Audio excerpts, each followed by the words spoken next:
What's it going to tell me now? Ah. So we're here doing the 20-minute CRM review show. We've renamed it, Alan. It was called CRM reviews. What's with this? We've gone Hollywood on ourselves already. At episode 2. Episode 2. So in this episode, we'll take a look at Microsoft Dynamics CRM 4. So last episode we looked at Sugar CRM, and then hopefully the one after this we can do Salesforce.com. I'm hoping. Yeah, maybe Salesforce. Yeah, and then we can deep dive into some other things too. So and we want to keep these shows to 20 minutes. That's our goal, isn't it? Absolutely. Okay, great. Why don't I not waste any time, and I'm going to flip it over to my CRM VM that I've got going, and I'll let you drive. How does that sound? I'll just ask questions. Thank you, Ron. Okay. 1 minute. Wait for it to kick on. Okay. Okay. There we go. So what are we looking at here? Maybe you can just tell me a little bit about how people find stuff on this menu system. Because when we looked at Sugar, I remember the first thing I noticed was the toolbar to find stuff like my opportunities and my companies and my contacts was along the top. It's a little different here, isn't it? Yeah, absolutely. This is a little bit more like most CRM systems are like this. Menu down the left-hand side. Okay. Other than that, it's very similar. And is Pivotals like this? Pivotal up to version 6 was like this. Like this. Yeah, okay. they're going with the idea of the toolbar across the top. Okay. Okay, so to keep this the same as the format of the last episode, we can click on. Let's have a look at accounts for the contact management, accounts and contacts. Okay, you're going to have to bear with my slow VM again. Oh, sorry. Okay, so again, we see we've got a list of accounts here. Oh, okay. So we've got the main information. Which was the same as Sugar. Same as Sugar, wasn't it? When you clicked on it, you got a list view. Yeah, absolutely. Right. Same as Sugar, and generally navigation is the same. In that, if you click on one of these, you'll go into that account, etc. Let's have a look at the toolbar across the top here that goes with this list. Again, as Sugar, we can export this out to CRM. And what it's going to export is the view that I'm looking at, right? So currently, I see we're in My Active Accounts. That's the view that's listed in the right. Absolutely. And when you hit the drop down there, you can select another view, and you can set a view as a default view, I'm guessing, as well. Absolutely. Okay, so you can use that, which is a convenient way for a small shop to do reporting. Let's just create a custom view and export it to Excel, I guess, or print it. Okay. Yeah. It's also worth noting at this point that down this left-hand side, we do have a few other things here. Sales, marketing, service, general areas of CRM. Okay. So we're currently in the sales segment.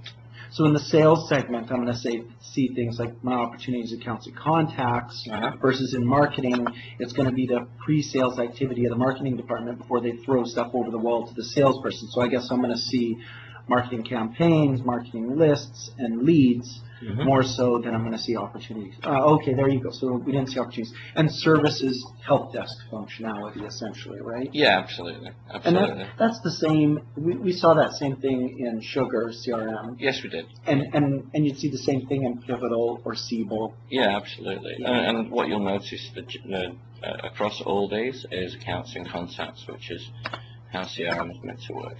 Okay. And you've got a dashboard in Workplace, do you? Like we did in Sugar, you had a dashboard on the front that you could create a custom view of stuff that you were looking at? Yeah, of sorts, yes. Okay. Okay. Well, we want to keep it to 20 minutes here. Yeah. We're going to run away. We're going off the beaten track a little bit. Yeah. Okay, so let's get back to my account view, which we were looking at, and let's go and have a look at one of the forms there. Okay. Again, my poor VM is running slow for you here. So we double click. Yeah. Oh, okay, so there's my account form. Yeah, absolutely. Okay. So what you'll notice here is these are all editable fields at this stage, right? As opposed to the Sugar where you had to click a button to edit, but right. it somewhat tidy up the form a little bit. Right. The standard fields you would expect in CRM. Right. And so I got tabs along the top. Got tabs along the top to do a little bit of separation on the data there. Right. But now all these tabs that I'm seeing for this view are based on the left-hand navigation for the form being on that information section. Is that Absolutely. correct? Yeah. Okay. Okay. Oh, very good. And a required field has an asterisk, I see. Yep. Okay. Required fields are asterisks. That's business required, but you can also set to business recommended, which I think is a blue dot. Right. Right. Right. Okay. And then if I wanted to see opportunities associated with this company, I could jump to their opportunities. You can jump here, which I think is a little bit simpler than Salesforce, where everything's on one form, so you do have to kind of scroll down to the bottom. Here you just...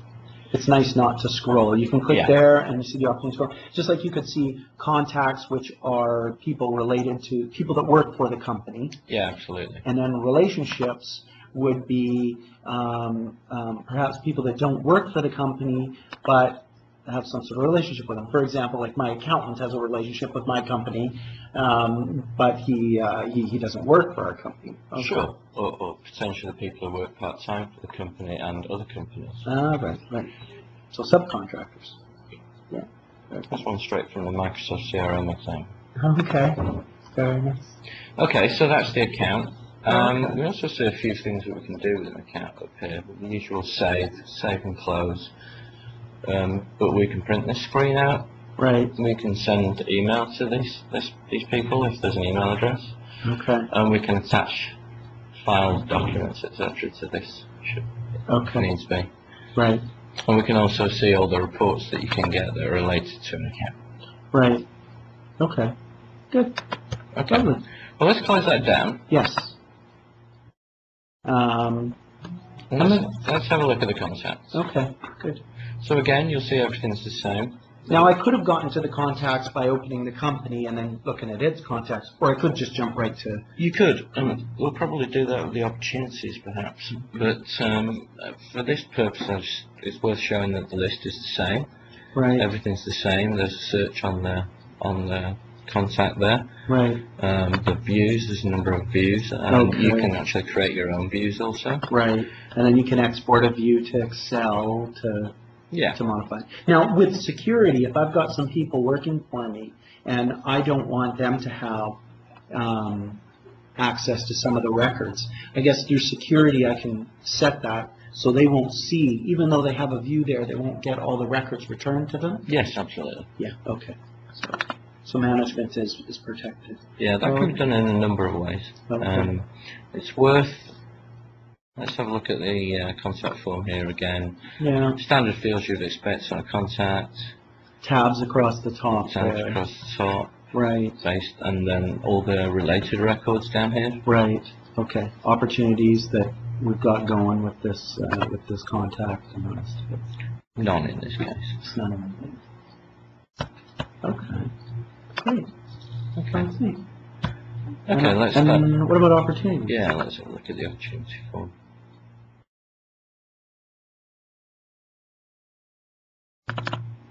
Okay. This is actually that's worth showing.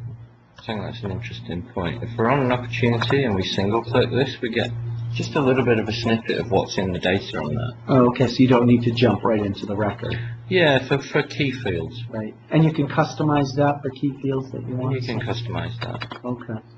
But if we double click, we get the whole record. Okay. And now, okay, so this is an opportunity. So I got an opportunity to sell, apparently, example 1. Perhaps my data could be a little better. Okay. Okay. Okay. So I got multi-currency, of course, there. It says the company that this opportunity is related to. There's even a pipeline stage, and you can customize and set that pipeline stage. Okay, I had some stuff I was playing around with in there. And a price list for products, I guess, that right. So I could have a government price list or a public sector price list, and products associated to that price list. Absolutely. Oh. A nice little feature here also is that when you get related records, such as price lists, for instance, you've got this form assistant. You don't have to have this; you can get rid of it. Right.